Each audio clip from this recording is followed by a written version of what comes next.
morning, everybody, and welcome to another edition of On the Clock with Personal Living Alert. I'm David. I'm with Personal Living Alert, and today we have the opportunity to talk to Barbara Fradkin. Now, Barbara is an amazing person, and she works at a really cool organization. It's called One Senior Place. There are a couple of locations, and she's a director at one of them, but I'm not going to spoil her thunder. I'm going to let her talk all about that today.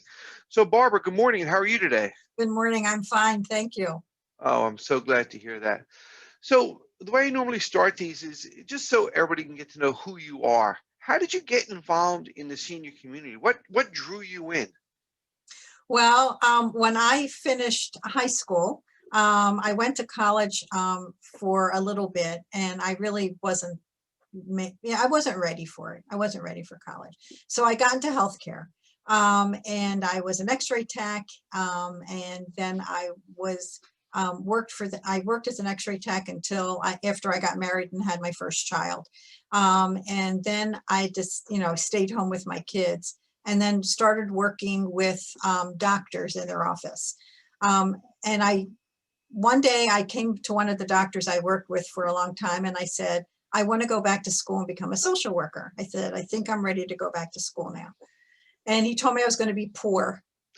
And I said, that's okay, because I'm doing it because I want to be with people, and it doesn't make any difference about the money to me.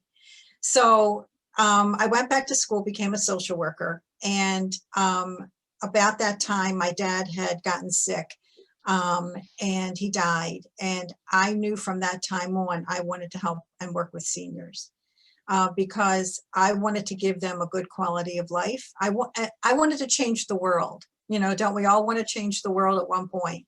And I became a social worker, and I specialized in geriatrics.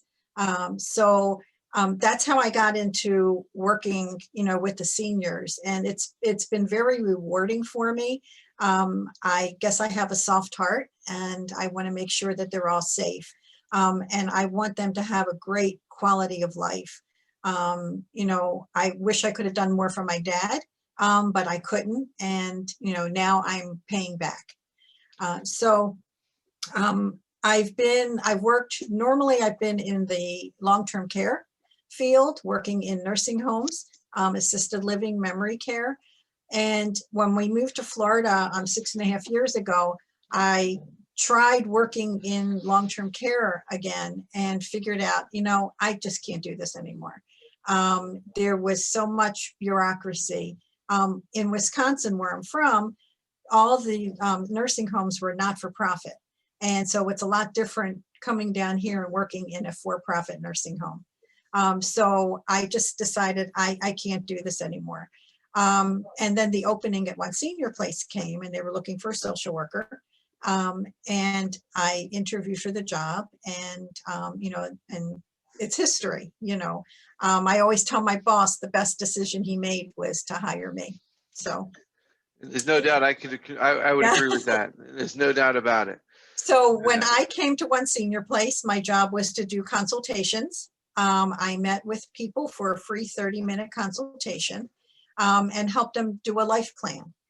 So a lot of people came in, didn't have advance directives, didn't have a living will, really had no idea who was going to make their decisions for them when they couldn't. So that's what I've been doing, is I've been working with that's my brother-in-law. Okay. Oh. Wait, we got to stop for a minute. Oh, I just want I'm to on a say bye. Zoom meeting. Oh, Bye. okay.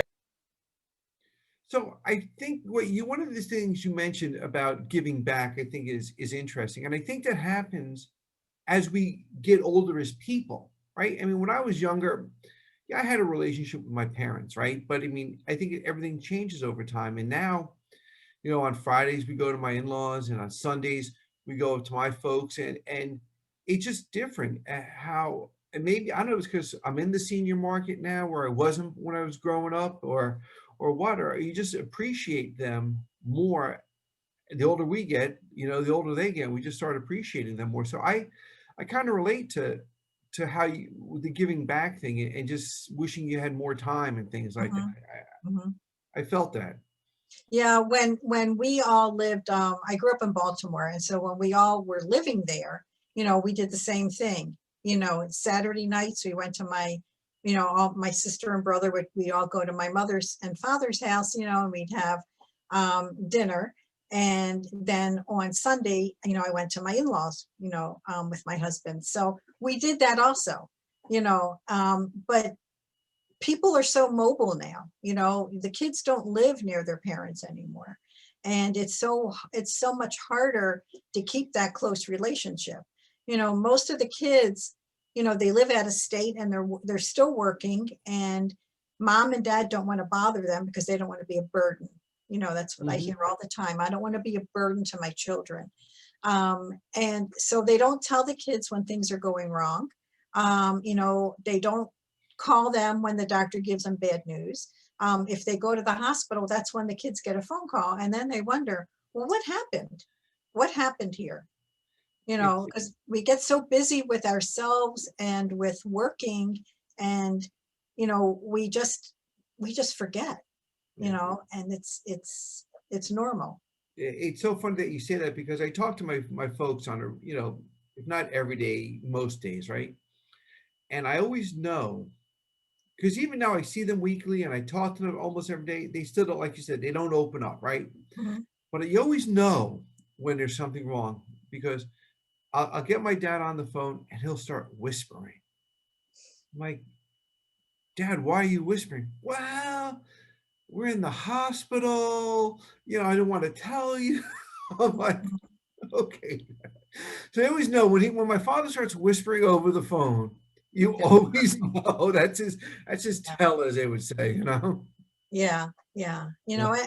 And the whole thing is that, the seniors don't want their kids to know when things are wrong, because No. they don't want to admit that they can't take care of themselves. They feel like they're a failure to their children when just like we thought growing up, if we didn't achieve the goals that our parents wanted us to achieve, we felt like we were failures to our children, to our parents. Exactly. So the tables turn, and the senior feels like, well, if I need help, I failed, because I'm the parent and I shouldn't need help. I'm there to help my children, but my children aren't there to help me. So that's how they feel, and they get in trouble. The seniors get in trouble, and when they get to a point where it's a critical problem, I can't move that quick to help them. Mhm. I can't get services in 1, 2, 3 like that. They go to the hospital and they end up in rehab, and it's like a whirlwind because they don't understand what's going on. So that's where, being a social worker, and I'm also a certified care manager, that's where it comes into play. And at One Senior Place, that's what we do. There's 3 of us that are certified care managers. And we can go in and help them when they need that quick help, and then contact the families and work all together that way. Yeah, that was, you could have gotten a better segue into One Senior Place, because that's where I wanted to go, because Fabian and I were fortunate in April uh, to come up and meet you and meet your crew. I mean, everything was still shut down, but at least we got a chance to say hello, and we toured your place. It really is pretty spectacular what the entire concept of One Senior Place is. Can you let us know more about that? So we're a one-stop shop for seniors. We have like a mini mall, so they can come into our building, and they're greeted by receptionists, and we have private businesses in our building, which is what helps pay for me. Because everything I do, for my consultations and all are all free. In working as a care manager, well, then there's a cost for that. But we have the private businesses. We have everything from hearing aids, helping with insurance, elder law attorneys, physical therapy, national cremation, VITAS, guardian. We have someone who does taxes for the seniors. Plus we have senior partner care services that does private duty care services and care management. So, they can come in and whatever they need, my referral basis is right here. And you also have that really cool cafe that was closed. Hopefully, when we come up again, it'll be open. And you also have that little, it's not even little, I think you said it held about 100 or so people, a little gathering area. Mhm. What's that? What's Our there? conference room. What we do is we do presentations. All of our resident businesses will come in and do educational presentations. The elder law attorneys are in here 4 or 5 times a month with different topics. Hearing aid specialist, once a month, she does a lunch and learn on hearing issues. We have, so we can do programs, and pre-COVID, we could have about 104 theater style chairs in there. And then if we need tables for anything, we've gotten as much as 75 people in tables in our conference room. Wow. Really squished them in.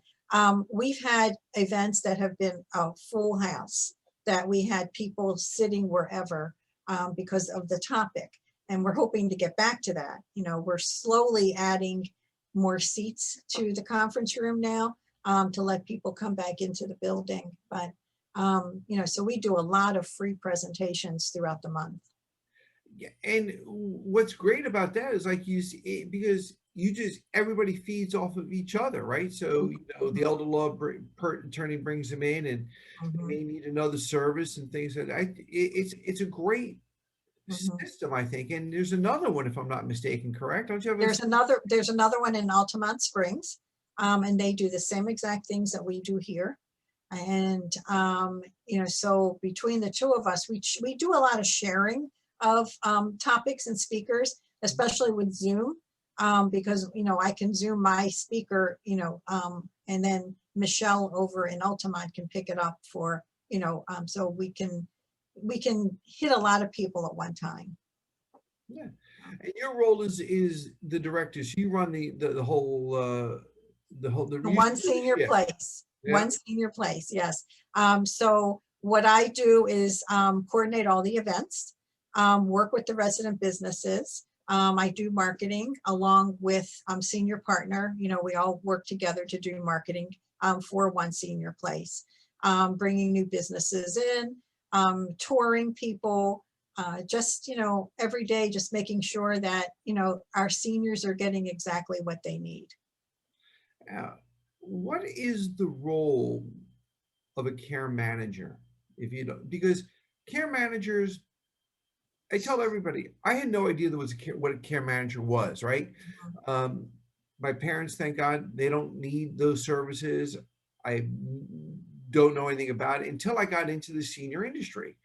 And I think there's probably a lot of people out there that don't understand what a care manager does, how to get in touch with them, who they are, and what they do. Can you help people understand a little bit more about that? So a care manager is an advocate.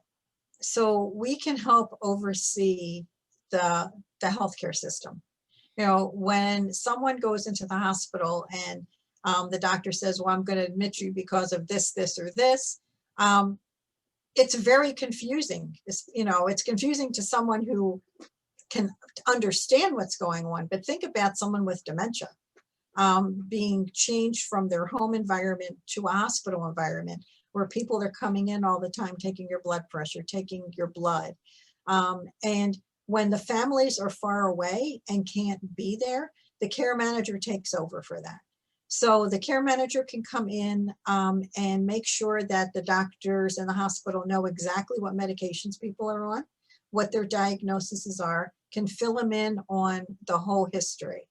And we can see you from being in the hospital to going to rehab to going to home, and just follow you the whole way. The nurses do medication management, where they can set up their meds and then check on them to make sure that they have enough medication, refill prescriptions, take the clients to the doctors, and follow up with the doctor's notes and what's going on with people. During COVID, we were taking people to get their vaccines. So, anything we can do to be an advocate for the senior, that's exactly what we do. We help them with long-term care insurance. We help them with their Medicare insurance. Just anything that's needed, the care manager can do. You guys, and the more I find out about care managers, the more I learn about who they are and what they do.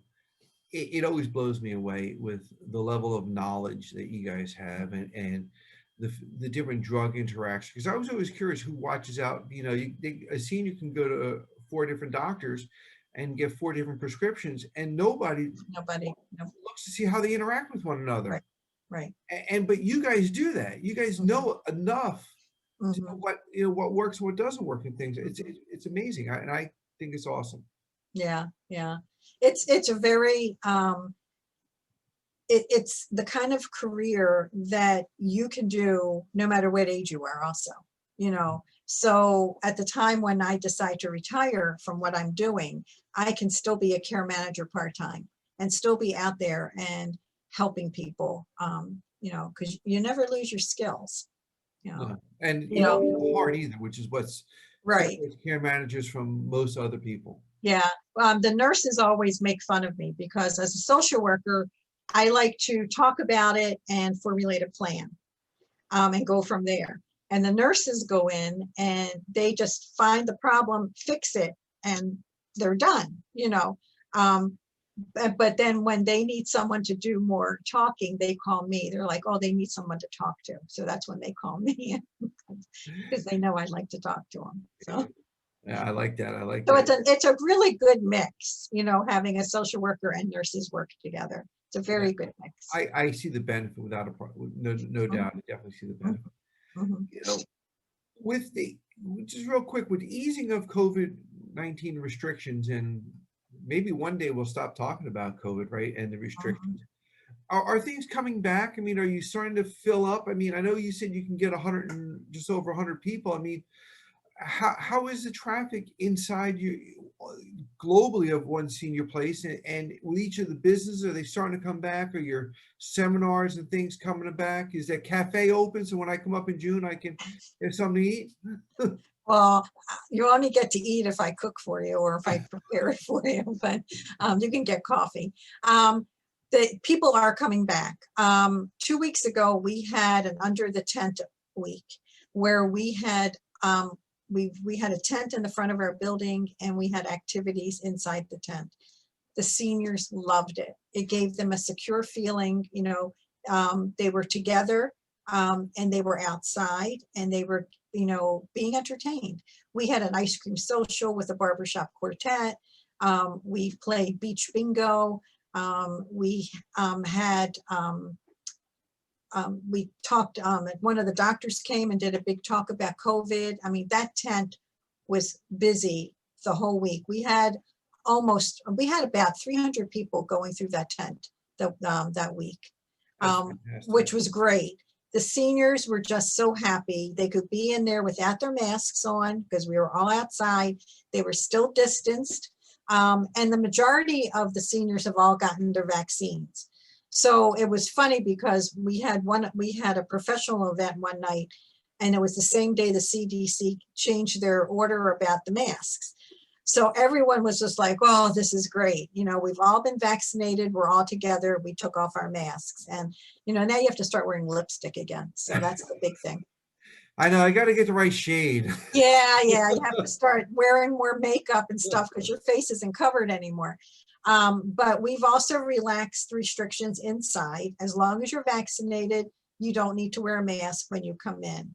You know, when I do my consultation, I still have, you know, the big plexiglass, you know, in between us, which makes me feel okay with that.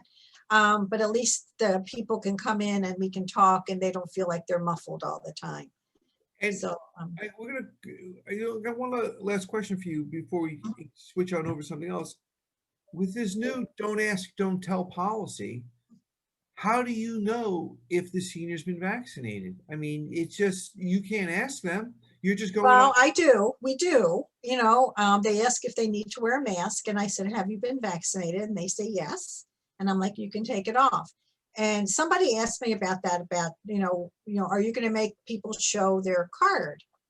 And I said, "No, because we trust you. We trust that you're not going to tell us you haven't been vaccinated and put yourself and us at any risk." Yeah. So, you know, I just said, we trust you. I Um, think that's good for most seniors. You could try, I mean, yeah. you very rarely run into a senior that you can't do that with, so Well, and in Brevard County, about 77% of our seniors have been vaccinated. that's great. So, it's good. I mean, there's no reason not to be vaccinated at this point. There's, free clinics everywhere that you can go any time of the day, and even into the evening and on weekends to get your vaccine. So there's no reason not to do it. And people have to remember that, you need to help yourself and everyone else and keep them, on low risk. I like to wrap these little sessions up with just to get to know you a little bit, right? So give us a little tidbit, something that people really don't know that much. I mean, maybe your coworkers do, but most people don't know about you or something like that. Just something a little on the fun side. Oh, on the fun side. Well, I'm crazy. I guess you have to be crazy working with what I do. I'd like to have fun. I'm a dog lover. I have 2 dogs, both rescues, and they are the best things in my life. My husband and I have been married for 45 years. And Very nice. when we go back for high school reunions, people can't believe we've been married so long, because we met in high school. So, and I just, I've always put people before myself. And that's just who I am. I'm a caregiver, and That's it. yeah, and that, I guess that will never change, and I'm going to see my kids, in a couple of weeks for the first time in almost 2 years. So I'm really, really happy about that. So. So if anybody wants to get in touch with you and find out more about One Senior Place, how do they do that? They can give me a call at 321-751-6771, or they can go to our website at oneseniorplace.com. There's the activities are there under Brevard and Orlando, and you can see what we do. And we even have a chat box on our website now. So if you want to chat, ask a question or anything, someone will get back to you right away with that. Well, I just want to say thank you very much for being on our show On the Clock with Personal Living Alert today. I appreciate you and what you do out there in One Senior Place, and I just want to say thank you. Thank you, David. It's been a pleasure working with you too. And Thank you very we're much. going to keep promoting your product. Don't worry. Thank you. All Yes. right, I'll talk to you soon. All righty. Thanks. Bye-bye. Bye-bye.